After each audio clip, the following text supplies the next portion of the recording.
జై హో.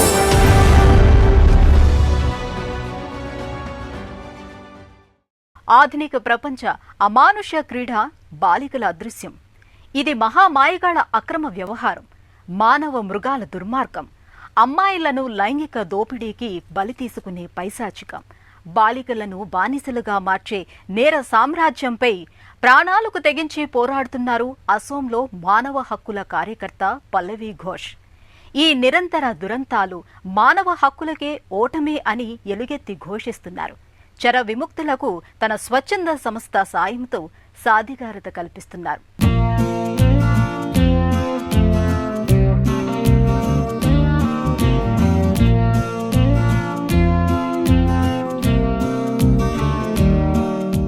ఈశాన్య భారతాన అసోం రాష్ట్రం హోజై జిల్లా లండింగ్ పట్టణం ఈశాన్య రైల్వే ప్రధాన కేంద్రం, జనచేతనకు ప్రతీకలా ఉండే ప్రాంతం.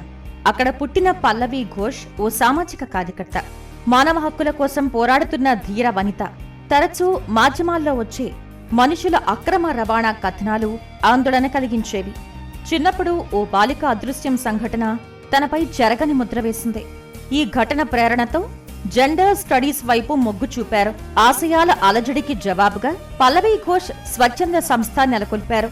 అంతకుముందే 2012లో ఢిల్లీలో లేడీ శ్రీరామ్ కళాశాలలో డిగ్రీ, చెన్నైలో పీజీ చేసిన పల్లవి మానవ హక్కుల కార్యకర్తగా ప్రయాణం ప్రారంభించారు.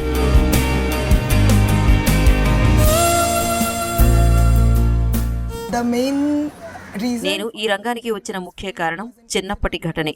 నా బాల్యంలో ఓ బెంగాల్ 24 పరగణాల జిల్లాలో ఓ అమ్మాయి తప్పిపోయిన సంఘటనే. 12 ఏళ్లుగా నేను ఈ రంగంలో పనిచేస్తున్నాను. పిల్లలు, స్త్రీ పురుషులు, యువతీ యువకులు ఇలా ఎవరైనా సరే వారిని అక్రమ రవాణా నుంచి కాపాడటమే లక్ష్యం. ఎందరినీ రక్షించామన్నది గీటురాయి కాదని, పరిష్కారమూ కాదని గ్రహించాను. వారిని కాపాడి ఇంటికి పంపిస్తే వాళ్లు మళ్లీ వచ్చేవారు. ఇంటి అవసరాల కోసం వాళ్లు రవాణాదారుల చెరకు వెళుతున్నారు. పేదరికం, నిరుద్యోగం, ప్రకృతి వైపరీత్యాలు, వలసలు, కుటుంబ హింస, మానసిక సమస్యలు, ఇంకా గృహహింస అన్నీ సమస్యలే. అందుకే ఈ సంస్థను ప్రారంభించాం.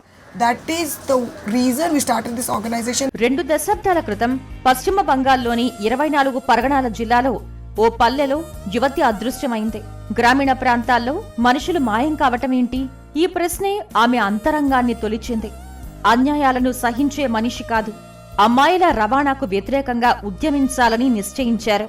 అందుకు వేదికగా 2020లో ఇంపాక్ట్ అండ్ డైలాగ్ ఫౌండేషన్ అనే స్వచ్ఛంద సంస్థను స్థాపించారు.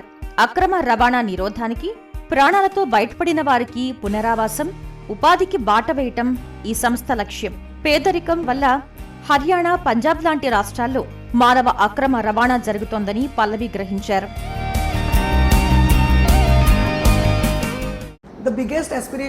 వెనుక ఉండే నడిపించాలని నా ఆకాంక్ష. అందుకే ఈ సంస్థను నెలకొల్పాను. ముందు ఉండాలని అనుకోను. సంస్థకు వాళ్లే నాయకత్వం వహించాలి. మేము విముక్తం చేసిన వారే విధానాల రూపకల్పనలో ముందుండాలని కోరుకుంటున్నాం. వారే నాయకులు కావాలనుకున్నాం. లాయర్లుగా రావాలి, కోర్టులకు వెళ్లాలి, కేసులను సవాల్గా తీసుకుని వాదించాలి. ఈ సంస్థను స్థాపించిన ముఖ్య ఉద్దేశం ఇదే. మహిళలు, పిల్లలు, ఇతర అక్రమ రవాణా బాధితుల రక్షణకు పల్లవి అవిశ్రాంత కృషి సాగించారు. బెంగాల్, ఒడిశా, అసోం, ఆంధ్రప్రదేశ్, హర్యానా, పంజాబ్ రాష్ట్రాలలో లింగ నిష్పత్తిలో అసమానతల్ని ఆమె గుర్తించారు.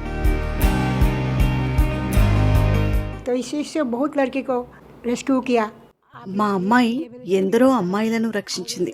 ఇందులో భాగంగా అసోం, బెంగాల్, మేఘాలయ అలా ఎటైనా వెళ్తుంది. పునరావాసం కల్పించి తోడ్పడుతుంది. మీరు అమ్మగా మీ అమ్మాయిని ఇలాంటి పనులకు ఎలా అనుమతిస్తారు అని అంతా అడుగుతుంటారు. తను వెళ్లేది ఇతరులను కాపాడేందుకు, వారికి సాయం చేసేందుకే. అందుకే నేనెప్పుడూ ఆపలేదు. తను ఓ స్వచ్ఛంద సంస్థను కూడా ప్రారంభించింది. తను క్షేమంగా ఉండాలని, తన కలలు నెరవేరేలా చూడాలని నేనెప్పుడు దైవాన్ని ప్రార్థిస్తాను.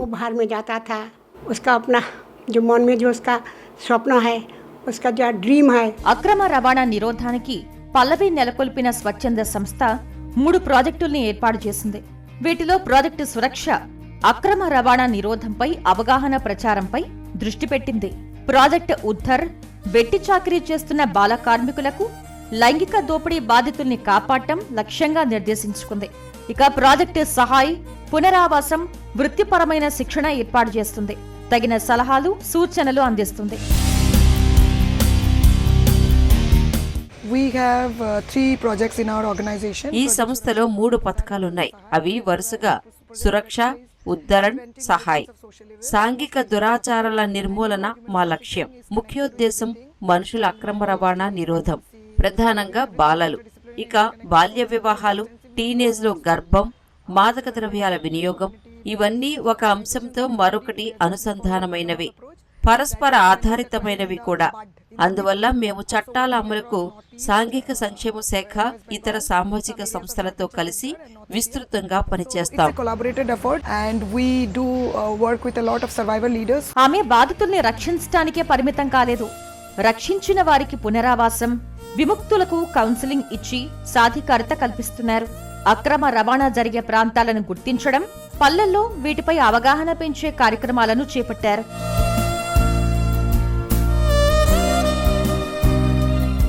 Nowadays the problem is that with the పెద్దలు ముందుగా చేయాల్సింది వాళ్ల పిల్లలతో మాట్లాడటం.